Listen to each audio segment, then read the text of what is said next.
तो वो बैठे बैठे बातें करने लगे। बोले होते हैं संत, सीता, पीपा ने कहा सीता सुना है भगवान की द्वारका जल में डूब गई थी, पता नहीं कहाँ सी होगी, इच्छा करता है कि भगवान से मिलने, एक बार आए हुए द्वारका में चलते हैं, भगवान वहां मिलेगा।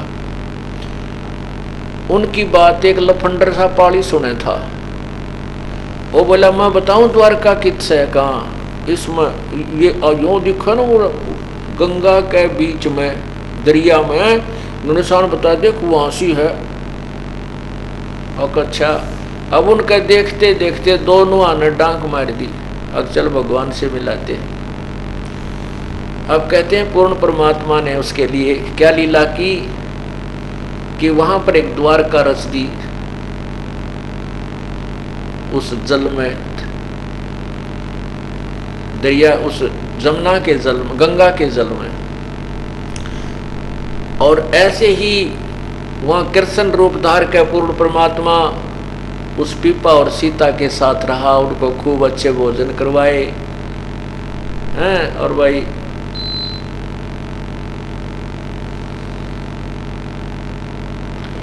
एक यानी 7 दिन तक उनको वहां रखा मेहमान बना करके। उधर से क्या हुआ कि वहां आसपास नगरी में शोर मच गया कि 2 भगत, 2 साधु और गंगा में डूब कर मर गए। उस पाड़ी ने धमकावे, सारे उस ग्वाले को धमकावे और उसको बुरा भला के निकम्मे तूने क्या किया, यू तूने क्या कहा इनको। उस पाली ने बताया, ग्वाले ने कहा कि ये मेरे से न्यू पूछे थे कि यहाँ बताते हैं द्वारका है जल में, वो कहाँ सी है। मैंने तो मजाक कर दिया, कुआरी इसको बीच में है, वो बीच के अंदर है दरिया में। इन्होंने मेरी दूसरी बात सुनी है, कोई ना डांक छलांग लगा दी।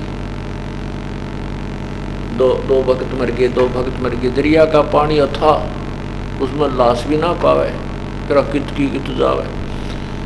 तो कहते 7 दिन तक परमात्मा ने वो वहां रखे। और 7वें दिन कहने लगे भगवान हम जाते, हमारे गुरुजी आगे होंगे। पूर्ण परमात्मा बंदी छोड़ने का, अच्छा बेटा जाओ, और यूं करो ले एक अंगूठी दे देता हूं। दोनों के इसी बढ़िया सोने की अंगूठी छाप पहना दी और उस पर लिख रखा कृष्ण, श्री कृष्ण, क्योंकि वो श्री कृष्ण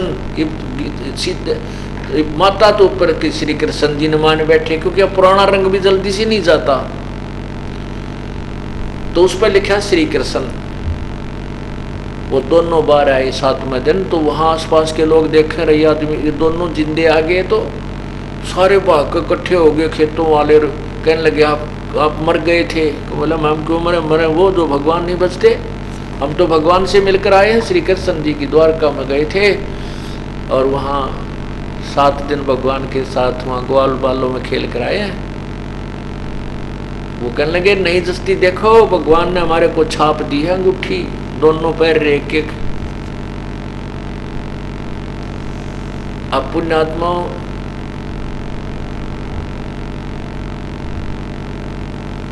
परमात्मा जो है ये समर्थ शक्ति है, वो पूर्ण ब्रह्म है। इस भक्ति को जीवित रखने के लिए वो ना जाने क्या क्या लीलाएं करता है। एक बार क्या हुआ कि पीपा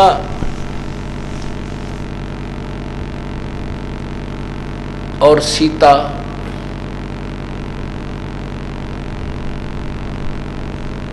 ऐसे जा रहे थे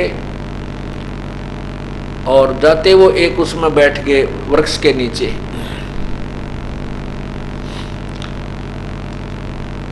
एक सेठ वहां पर आया और उसने कहा कि बाबा जी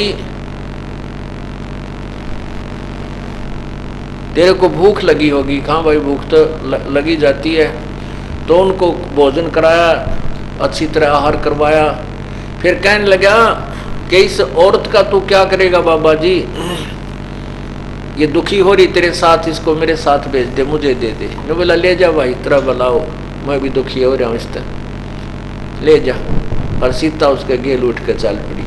अगदा भगवान तो सेठ के पास जा। इसको आवश्यकता होगी रोटी टुक्का बनाने की, खाना खुना बनाने की चलेगी। अब उसने सेठ ने तो ऊपर चौबारे में छोड़ दी, तू यहाँ नहा धो ले और कपड़े कुपड़े बदल ले, अच्छे बढ़िया कपड़े ला दिए। अब सेठ जी आध घंटे के पाछे गया, ऊपर कुआड़ खोले तो वहाँ शेरनी का रूप धारण करके वह शेरनी दिखाई दी। और सेठ जी तो उल्टा कुला करता हुआ पड़काले में लोट करता हुआ तला आ गया, पड़ा मर गया मर गया मर गया, क्या हो गया? तो किसी नहीं बताओ, भाजा गया जहाँ पीपा जी बैठे थे। कहने लगे महाराज जी उसने ले आओ ना भाई, राख तो है अभी तो कुछ दिन राखते ले, आज जब भी ना पूरा भी दिन ना होया त्रेता है न। बोला नहीं कति मर जाएगा मैं तो मार दिया, बोला वो शेरनी बन की बात है।